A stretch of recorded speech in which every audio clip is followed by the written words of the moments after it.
It's time for week number 2 of CFL Weekly. And man, if it's anything like week number 1, we're in for some fun. David Bastl here from Sports Interaction alongside CFL analyst Justin Dunk. And Justin, let's break down what we saw in week number 1 and maybe a little forecasting for week number 2. So in BC, they're already praising their quarterback as one of the best in decades. But let me tell you this, Nathan Rourke, it was an awesome season debut for the young quarterback.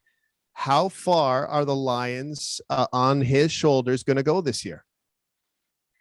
Ooh, it'll be intriguing to see because he's 2-0 against Edmonton starting in his career. So he's got to prove he can beat the 7 other franchises in this CFL as he goes along here. But he did play very well in a packed house with an atmosphere that was buzzing at BC Place. So it bodes well for the season for the Lions. And we'll see how far he goes as the season goes along because it's a marathon, not a sprint, right? And we got to remember it's his first season as a full-time starter in BC. Yeah, and you know what? Speaking of those Edmonton Elks, they looked dismal in week number 1. 59-14 was the final score. Lock it or drop it.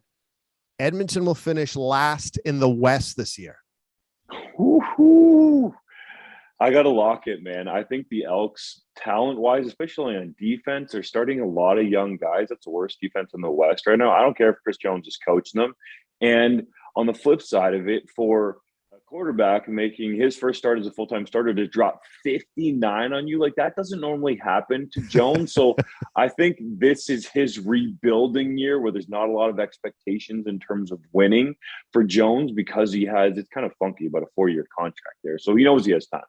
Yeah, he definitely does. So the Argos will play their first game of the new regular season on Thursday. It is home to they are home to the Montreal Alouettes. What is your win total when you look at that Boatman roster? Because there are some big expectations in Toronto this year. They are, and they've loaded up with veterans. Andrew Harris, Brandon Banks on offense, Jaguar Davis on defense to add to the existing core that won the East last year in the regular season. So in my mind, I see this as a team that has a chance to get to double-digit wins, but the East is going to be difficult. We saw the Ottawa Redblacks gave Winnipeg a hard time in the Manitoba capital. The Tiger Cats are going to bounce back, I feel like, and the Alouettes are scrappy. So I think the Argos can get to that double-digit win total if those veterans stay healthy. Absolutely. Week number 2 is here. We did pretty good in week number 1. So let's take a look at our best bets. You know the numbers. What is your best bet, Justin?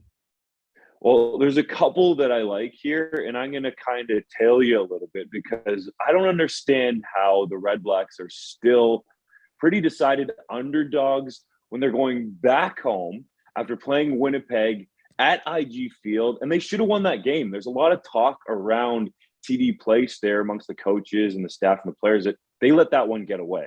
So I don't think they want to let that happen again, especially in Ottawa that have the crowd behind them. So whatever points are available there, I'm taking them. And we talked about the Argos a little bit. I think there's some value on them having film on the Alouettes, -3 currently at SIA.